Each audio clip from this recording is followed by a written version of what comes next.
오늘은 새로운 회계년도 첫 주일입니다. 우리가 흔히 사용하는 달력으로 치면 오늘이 새해 첫날 1월 1일이나 마찬가지인 셈이 됩니다. 사람들이 1월에 가장 많이 하는 행동은 아마 반성 그리고 결단일 겁니다.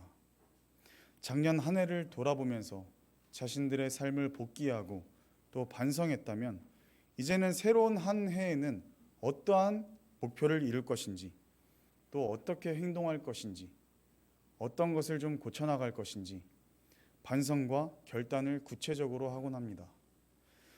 저희 역시도 새로운 회계년도를 맞이해서 작년 한 해의 신앙생활을 되돌아보며 자기 자신을 점검하고 또 새로운 결단을 했을 거라고 생각합니다. 저번 시간에는 고린도후서 말씀을 통해서 믿음을 점검하는 시간을 가졌습니다. 죄를 철저히 회개하고 끊어냈는지, 예수님을 마음속에 주인으로 영접하며 살아가고 있는지, 오직 진리대로만 살아가고 있는지, 이 세 가지를 통해서 저희의 믿음을 점검하고 또 반성을 했습니다. 그렇게 점검하고 반성을 했다면 이제는 새로운 신앙의 결단을 할 때입니다. 예를 들면 올해에는 하루에 어느 정도 기도할 것인지, 또 올 한 해 동안 성경 몇 독을 할 것인지 등의 개인적 차원의 신앙 결단을 하셨을 거라고 생각합니다. 또 교회의 직분을 맡게 된 분들께서는 어떻게 교회를 섬길 것인지, 내가 맡은 순원들을 구체적으로 어떻게 섬길 것인지 공동체적 차원의 신앙 계획도 세우셨을 겁니다. 그런데 이 모든 신앙의 결단을 하기에 앞서 가장 먼저 해야 하는 결단, 가장 중요한 결단 한 가지가 있습니다. 바로 하나님 사랑입니다. 하나님 사랑 없이 하는 모든 신앙의 결단과 행위는 자칫 형식적인 종교적 행위로 변질될 수 있습니다. 하나님 사랑 없이, 마음 없이 직분 생활과 봉사 생활을 한다면 자칫 형식적인 섬김으로 변질될 수 있습니다. 제가 어느 교회에 가서 어떤 사역을 하든지 하나님 사랑하는 마음이 없이 하게 된다면 형식적인 업무, 과제, 빨리 끝내야 될 하루의 일과 등으로 변질될 수 있습니다.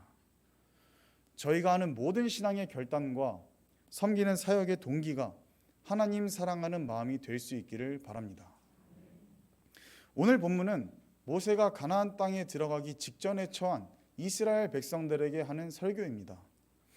본문 4절의 가장 첫 부분을 히브리어 어순으로 하면 들으라 이스라엘, 이것을 히브리어로 하면 쉐마 이스라엘이 됩니다. 그래서 유대인들은 오늘 본문의 말씀을 쉐마의 말씀이라고 지칭합니다. 문맥을 좀 살펴보면 쉐마의 말씀, 오늘 본문의 말씀은 신명기 5장 10계명 바로 뒤에 위치함으로써 10계명을 보충 설명하고 또 10계명의 본질에 대해 설명하고 있습니다. 10계명의 본질, 율법의 본질을 한마디로 표현하면 하나님 사랑입니다. 본문 5절, 내 마음을 다하고 뜻을 다하고 힘을 다하여 내 하나님 여호와를 사랑하라. 하나님 사랑이 10계명과 온 율법의 본질입니다. 하나님 사랑이 가장 으뜸되는 계명입니다. 그렇기 때문에 모세는 이스라엘 백성들에게 항상 하나님 사랑을 기억할 것을 강력하게 촉구하고 있습니다. 본문 6절과 7절, 오늘 내가 내게 명하는 이 말씀을 너는 마음에 새기고 내 자녀에게 부지런히 가르치며 집에 앉았을 때에든지 길을 갈 때에든지 누워 있을 때에든지 일어날 때에든지 이 말씀을 강론할 것이며. 이스라엘 백성들은 하나님 사랑하는 마음으로 율법을 지켜야 했고 하나님 사랑하는 마음으로 순종해야 했으며 하나님을 사랑하는 마음으로 제사를 드려야 했습니다. 반대로 말씀드리면 이스라엘 백성들은 하나님 사랑하는 마음 없이 율법을 지킬 수도 없고 참된 순종을 할 수도 없고 올바른 제사도 드릴 수 없다는 의미입니다. 하나님 사랑이 가장 중요합니다. 이스라엘 백성들은 왜 하나님을 사랑해야 했을까요? 먼저 그들이 하나님의 사랑과 큰 구원의 은혜를 경험했기 때문입니다.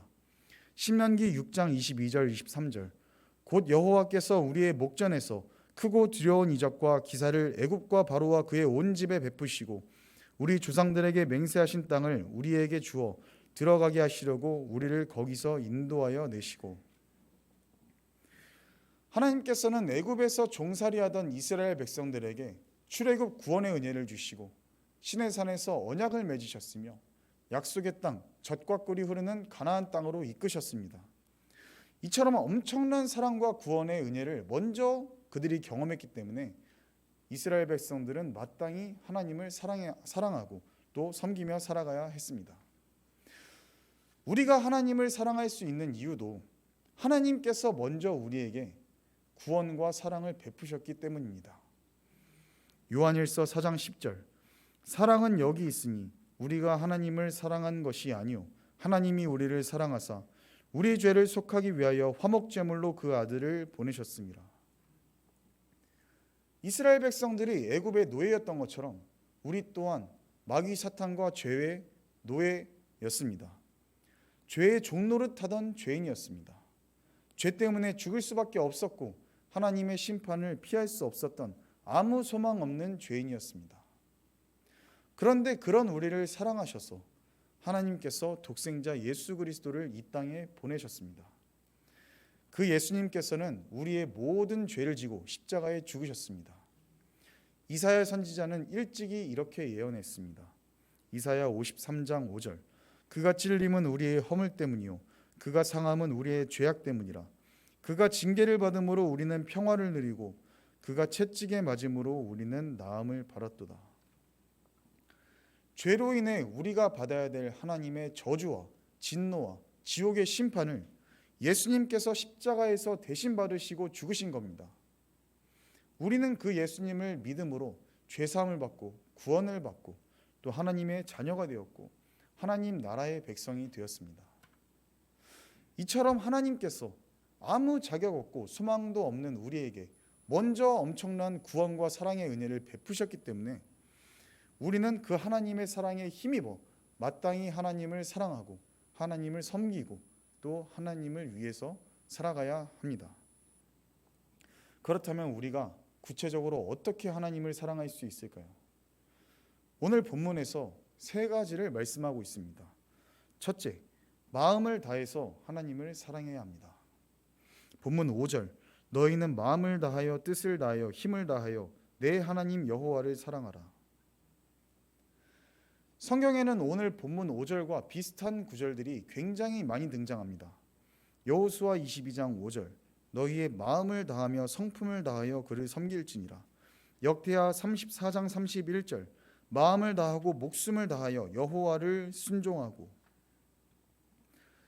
이러한 모든 구절들의 공통점은 하나도 예외 없이 가장 먼저 마음을 이야기하고 있다는 점입니다. 그만큼 하나님께서는 우리의 마음을 가장 중요하게 여기신다는 사실을 알 수 있습니다. 여기서 마음이란 사람의 가장 깊은 내면, 중심, 우리의 동기를 뜻합니다. 따라서 마음을 다하여 하나님을 사랑한다는 뜻은 우리의 내면과 중심이 하나님을 사랑하는 마음으로 가득 차 있는 것을 뜻합니다. 우리의 모든 행동의 동기와 목표가 하나님을 향하는 것을 뜻합니다. 우리가 교회에서 봉사를 하는 것도, 예배를 드리는 것도, 전도를 하는 것도, 또 세상 속에서 거룩하고 성결하게 사는 것의 모든 중심, 동기가 다 하나님 사랑하는 마음이 되는 것이 마음을 다하여 하나님을 사랑하는 겁니다. 다윗은 이 사실을 누구보다도 잘 알았습니다. 그는 자신의 충신 우리아의 아내 밧세바와 간음을 한 뒤 이것을 들키지 않기 위해서 우리아를 적장에 홀로 보내 죽게 만듭니다. 그가 저지른 죄는 간음, 살인, 거짓이었습니다. 굉장한 죄를 한꺼번에 저질렀습니다. 그런 그가 선지자 나단의 책망을 받고 하나님 앞에 간절한 마음으로 회개를 합니다. 그는 간절한 마음으로 깊이 회개를 하면서 이런 고백을 합니다. 시편 51편 16절 17절 주께서 제사를 기뻐하지 아니하시나니 그렇지 아니하면 내가 드렸을 것이라. 주는 번제를 기뻐하지 아니하시나이다. 하나님께서 구하시는 제사는 상한 심령이라. 하나님이여 상하고 통회하는 마음을 주께서 멸시하지 아니하시리이다. 다윗의 이러한 고백은 회개할 때에만 해당되는 고백이 아닙니다. 다윗의 이러한 고백은 예배와 제사의 본질이 무엇인지 알려주는 고백입니다. 그는 하나님께서 원하시는 제사가 무엇인지 정확히 알고 있었습니다.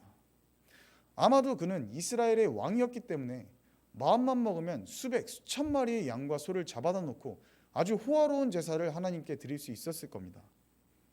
그런데 하나님께서는 그런 형식적인 제사만을 기뻐 받으시지 않으신다는 사실입니다. 하나님께서는 먼저 우리의 진실된 마음, 하나님을 찾는 우리의 진실된 마음을 먼저 원하신다는 사실입니다. 그런 사실을 누구보다도 더 잘 알았기 때문에 다윗은 오늘 이런 고백을 할 수 있었던 겁니다. 형식적인 예배보다도, 형식적인 봉사보다도 먼저 우리의 마음속에 하나님을 향한 사랑과 하나님을 향한 진실된 마음이 가장 중요합니다. 요한계시록 2장 1절부터 7절에는 에베소 교회에 관한 이야기가 나옵니다. 에베소 교회는 그 어떤 교회보다도 예수님을 위해서 열심히 수고하고 애썼던 교회였습니다. 예수님께서는 에베소 교회에게 이렇게 말씀하십니다. 요한계시록 2장 2절과 3절. 내가 내 행위와 수고와 내 인내를 알고 또 악한 자들을 용납하지 아니한 것과 자칭 사도라 하되 아닌 자들을 시험하여 그의 거짓된 것을 내가 드러낸 것과 또 내가 참고 내 이름을 위하여 견디고 게으르지 아니한 것을 아노라. 이 말씀에 따르면 에베소 교회는 예수님을 위해서 수고하고 애썼던 교회였습니다. 악한 자들을 용납하지 않던 철저한 교회였습니다. 게다가 거짓 사도들을 분별할 정도로 영적 분별력까지 갖춘 교회였습니다. 고난과 핍박이 있었지만 예수님을 위해서 참고 견디고 또 부지런히 일했던 교회였습니다. 그 모든 행위와 수고를 예수님께서 안다고 하실 정도면 얼마나 열심히 예수님을 위해서 수고하고 애썼는지 알 수 있습니다. 그러나 그런 에베소 교회를 향해서 예수님께서 책망할 것이 한 가지 있다고 말씀하십니다. 요한계시록 2장 4절. 그러나 너를 책망할 것이 있나니 너의 처음 사랑을 버렸느니라. 굉장히 무서운 말씀입니다. 예수님이 아실 정도의 수고, 행위, 그리고 인내를 했는데 그 누구보다도 열심히 예수님과 교회를 섬겼을 텐데 그 속에 하나님 사랑하는 마음과 예수님을 사랑하는 마음이 없었다는 겁니다. 우리 역시도 교회를 열심히 섬기고 또 봉사하고 있을지라도 그 속에 하나님을 사랑하는 마음이 없을 수도 있다는 사실을 알려주고 있습니다. 너무나도 두렵고 무서운 말씀입니다. 저는 제가 그렇게 했을까 봐 굉장히 무섭습니다. 여러분, 우리가 하는 모든 신앙생활 앞에 왜라는 의문을 붙여보시길 바랍니다. 왜 오늘 이 자리에 나오셔서 예배를 드리고 계십니까? 왜 예배 끝나고 교제를 나누고 순모임을 하고 계십니까? 왜 열심히 교회를 섬기고 봉사하고 계십니까? 그 질문의 답 속에 하나님 사랑하는 마음이 빠져 있다면 다시금 첫사랑을 되찾으시기를 바랍니다. 가장 먼저 마음을 다해서 하나님을 사랑할 것을 결단하시기를 바랍니다. 둘째, 뜻을 다해 하나님을 사랑해야 합니다. 마음을 다해 사랑했다면 이제는 뜻을 다해서 하나님을 사랑해야 합니다. 어떻게 뜻을 다해서 하나님을 사랑할 수 있을까요? 우리의 온 뜻을 하나님의 뜻에 맞추고 하나님의 뜻대로 사랑하는 것이 뜻을 다해 하나님을 사랑하는 겁니다. 하나님의 뜻은 하나님의 말씀에 담겨 있습니다. 따라서 하나님의 말씀을 듣고 말씀대로 살아가는 것이 뜻을 다하여 하나님을 사랑하는 겁니다. 하나님의 뜻에는 전혀 관심이 없는 채 자기 마음대로 하나님 사랑을 표현하고 하나님을 섬기길 원하지 않으신다는 사실입니다. 뜻을 다해 하나님을 사랑하기 위해서는 먼저 하나님의 말씀을 들어야 됩니다. 마태복음 17장에서 예수님께서는 베드로와 야고보와 요한 이 세 명의 제자를 데리고 변화산에 올라가십니다. 그곳에서 세 명의 제자들은 예수님께서 영광스러운 모습으로 변화되고 모세와 엘리야와 대화를 나누는 모습을 보게 됩니다. 그 영광스러운 모습을 본 베드로가 황홀경에 취해서 너무나도 좋은 나머지 예수님과 엘리야와 모세를 위해서 초막셋을 짓겠다고 말을 합니다. 변화산에서 집을 짓고 영원히 예수님과 함께하고 싶다는 베드로 나름 일종의 고백, 표현이었을 겁니다. 그런데 그런 그에게 하나님께서는 이렇게 말씀하십니다. 마태복음 17장 5절, 이는 내 사랑하는 아들이요 내 기뻐하는 자니 너희는 그의 말을 들으라. 예수님의 말씀을 들으라는 겁니다. 변화산에서 초막을 짓고 살 것이 아니라 변화산에서 내려가서 예수님의 말씀을 듣고 그대로 행하라는 겁니다. 그게 하나님의 뜻이고 하나님을 사랑하는 방식입니다. 분열왕국 시대 남유다와 북이스라엘 백성들은 하나님의 뜻을 전혀 몰랐고 하나님의 뜻에 무관심했습니다. 특히 여로보암 2세가 통치하던 이스라엘 백성들이 더욱 그러했습니다. 그 당시 북이스라엘 나라는 역사상 가장 큰 번영과 안정의 시기를 누리고 있었습니다. 군사적 성공과 경제적 부흥을 누렸던 황금기를 지내고 있었습니다. 그러나 내부적으로 봤을 때 굉장히 부패한 나라였습니다. 부자들은 가난한 자들의 물건을 저당 잡아서 착취했고 사회적 약자들은 전혀 나라의 법에 보호를 받지 못하고 있었습니다. 가난한 자의 것을 착취해서 부를 쌓은 부자들과 북이스라엘의 지배계층들은 절기 때마다 함께 모여서 성소에서 아주 호화로운 제사를 드렸습니다. 그들은 그렇게 호화롭게 드리는 제사를 하나님께서 기쁘게 받으신다고 착각하고 있었습니다. 그리고 그 하나님께서 나라를 풍요롭게 지켜주신다고 단단히 착각하고 있었습니다. 그런데 그런 그들의 제사를 하나님께서 전혀 받지 않으십니다. 가난한 자의 것을 착취해서 호화로운 제사를 하나님께 드리는 것은 하나님의 뜻과는 전혀 정반대였기 때문입니다. 아모스 5장 21절, 내가 너희의 절기들을 미워하여 멸시하며 너희 성회들을 기뻐하지 아니하나니. 새 번역본을 보시면 하나님께서 그들의 절기와 행사들을 역겨워한다고까지 표현하고 있습니다. 그러면서 하나님께서는 이렇게 말씀하십니다. 아모스 5장 23절, 오직 정의를 물같이 공의를 마르지 않는 강같이 흐르게 할지어다. 헛된 제사와 절기만 지킬 것이 아니라 오직 하나님의 뜻이 담긴 율법을 따라서 공의와 정의를 지키며 행하라는 겁니다. 호화스러운 제사를 드릴 것이 아니라 가난한 자를 돕고 이웃을 사랑하라는 겁니다. 그게 하나님을 사랑하는 방식이고 하나님의 뜻이라고 말씀하고 계시는 겁니다. 바울 역시도 처음에는 하나님의 뜻을 전혀 몰랐습니다. 그는 예수님을 핍박하고 교회를 핍박하는 것이 하나님의 뜻이라고 생각했습니다. 그래서 열심히 교회를 핍박하고 다닙니다. 심지어 그는 스데반 집사가 죽일 때에도 가담했던 인물이었습니다. 자기 나름대로는 아마 뜻을 다해서 하나님을 사랑하고 있다고 생각했을 겁니다. 그런 그가 예수님을 만나고 나서 뜻이 바로잡히게 됩니다. 우리의 모든 죄를 지고 십자가에 죽으시고 부활하신 예수님을 전하는 것이 하나님의 참된 뜻임을 알게 됩니다. 그때부터 바울은 아주 열심히 예수 그리스도와 복음을 전하고 다닙니다. 뜻이 올바르게 잡히자 하나님의 뜻대로 자신의 뜻을 하나님의 뜻에 맞추고 뜻을 다해서 하나님을 사랑할 수 있었던 겁니다.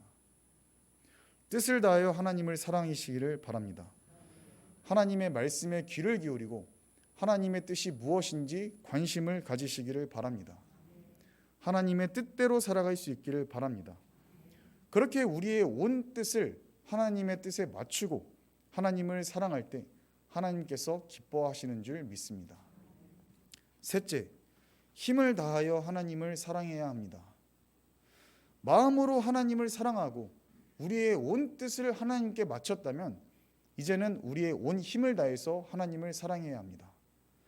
열정적으로 하나님을 사랑하고 섬겨야 합니다.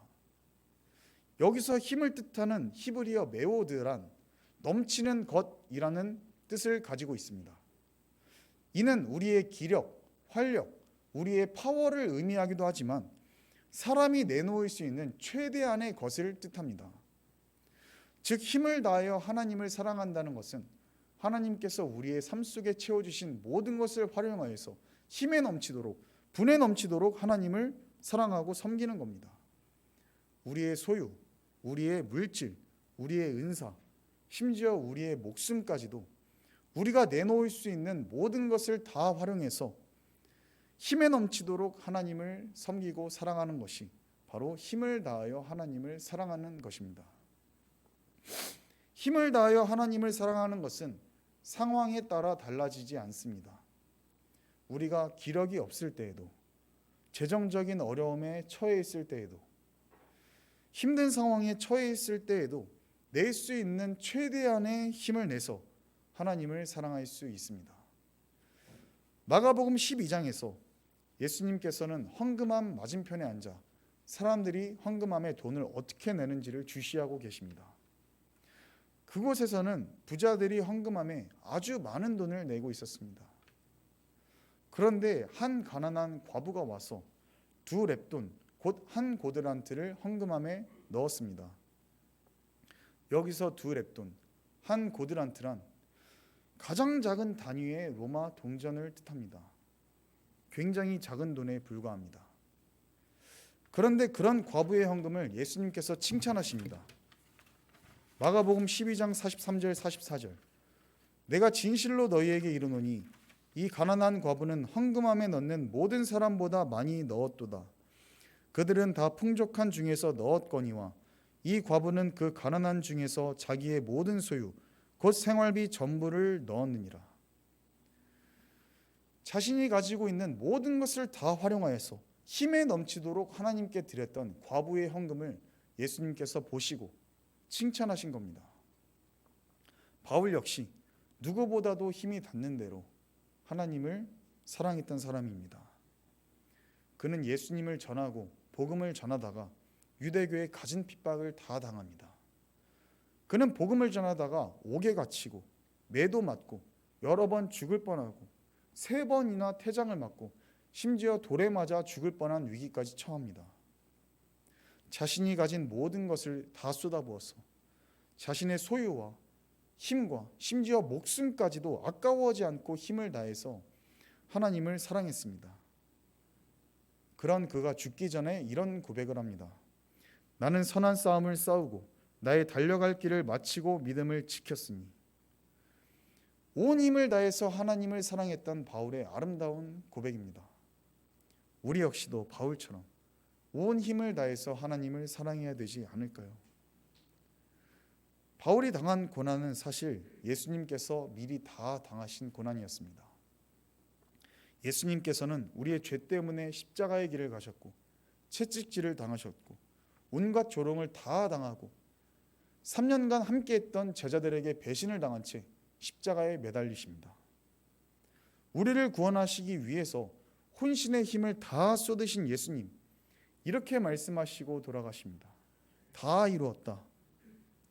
자신의 온 생명을 다 쏟으셔서 힘을 다해서 우리를 사랑하시고 구원해내신 겁니다. 우리를 위해서 자기 목숨까지 버리신 예수님, 힘을 다해서 먼저 우리를 사랑하신 예수님을 우리도 온 힘을 다해서 사랑해야 되지 않을까요? 말씀을 정리하겠습니다.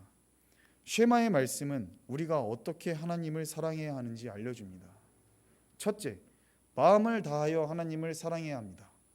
우리의 가장 깊은 내면과 중심, 동기가 하나님을 사랑하는 마음이 되어야 합니다. 둘째, 뜻을 다하여 하나님을 사랑해야 합니다. 우리의 온 뜻을 하나님의 뜻에 맞춘 채 하나님의 뜻대로 살아가야 합니다. 셋째, 힘을 다해서 하나님을 사랑해야 합니다. 우리에게 주신 모든 것을 다 활용하여서 분에 넘치도록 힘을 다하여 하나님을 사랑할 수 있기를 바랍니다.